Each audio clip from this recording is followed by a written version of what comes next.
सह्याद्रीच्या कुशीत एक असा रस्ता आहे जो दोन शहरांना नाही तर दोन स्वप्नांना जोडतो. एका बाजूला भारताची आर्थिक राजधानी मुंबई, तर एका बाजूला इंडस्ट्रियल हब आणि विद्येचे माहेरघर असलेला पुणे. आणि यामध्ये हा निसर्ग समृद्धीने भरलेला लोणावळा घाट. इथे वेग आणि शांतता दोन्ही एकत्र येतात.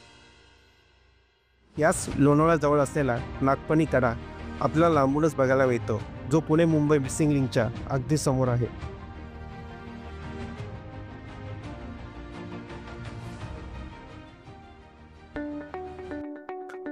आजचा दिवस खूप स्पेशल होता, कारण आज आमच्या लाईफमधला पहिला ट्रेक होता.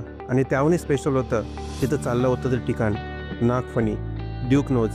इथे देवांचे देव महादेव यांचे दर्शन होणार होते.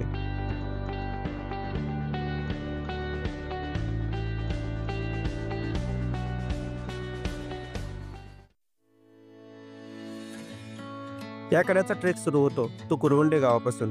कुरवंडे गाव हा लोणावळ्यापासून 12 किलोमीटर अंतरावरती आहे. नागफणी कड्याची उंची ही 730 मीटर इतकी असून या कड्याला ड्यूक नोज असेही म्हटले जाते. 1769 ते 1852 या काळामध्ये एक इंग्रज अधिकारी होता. त्याचं नाव ऑर्थर वेलेन्स्ली असं होतं, पण त्याला ड्यूक ऑफ विलिंग्टन हा भेटलेला राजघराण्यातील किताब होता. त्याचा नाग हा नागफणी कड्यासारखा उंच, सरळ आणि टोकदार होता, म्हणून या कड्याला ड्यूक ऑफ विलिंग्टन असं नाव ठेवण्यात आले. पण स्थानिक लोक या कड्याला नागफणीच असं म्हणतात.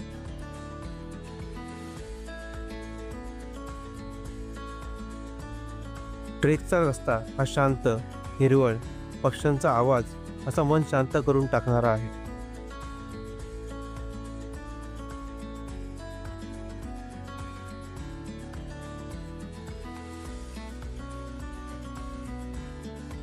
इथलं वातावरण हे 5-5 मिनिटाला चेंज होत होतं. मध्येच धुका, मध्येच पाऊस, तर मध्येच ऊन.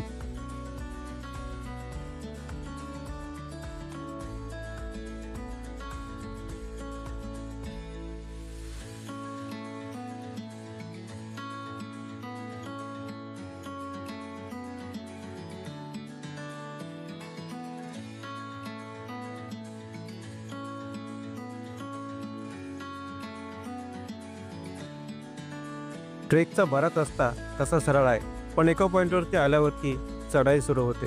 तो रस्ता थोडा शेवाळलेला आहे, त्यामुळे तुमच्याकडे चांगल्या ग्रीपचे शूज असायला पाहिजेत.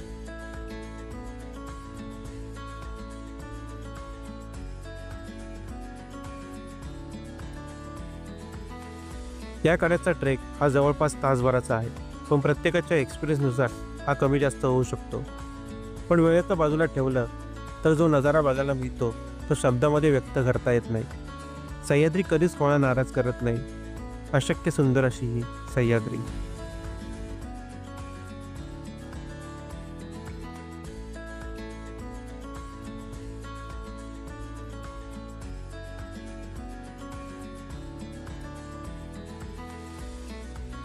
ट्रेकच्या रस्त्यामध्ये खाण्यापिण्याचे स्टॉल बघायला मिळत नाही, त्याच्यामुळे जे काही कॅरी करायचं आहे ते कुरवंडे गावापासूनच करा.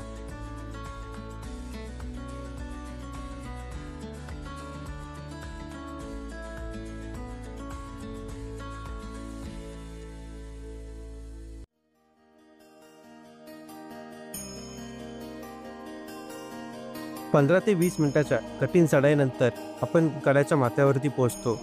कड्याच्या माथ्यावरती महादेवाचे एक छोटे पण सुंदर मंदिर आहे, ज्यात शिवलिंग आहे आणि त्याच्याच बाजूला आहे एक शिवपिंड, जे शिवभक्तांचं प्रतीक आहे.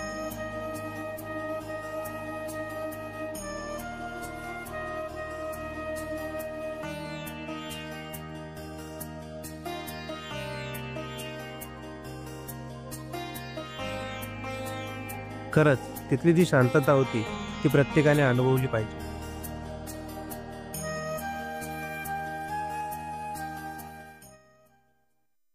आता वेळ होती की नवीन भेट जायला मित्रांसोबत ड्रोन शॉट घ्यायची.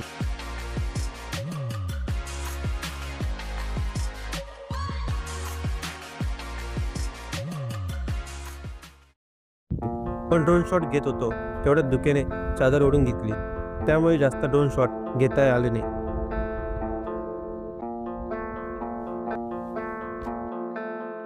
पण जवळजवळ 1-1.5 तास थांबून पण धुका काही कमी होत नव्हता. त्याच्यामुळे आम्ही परतीचा प्रवास सुरू केला.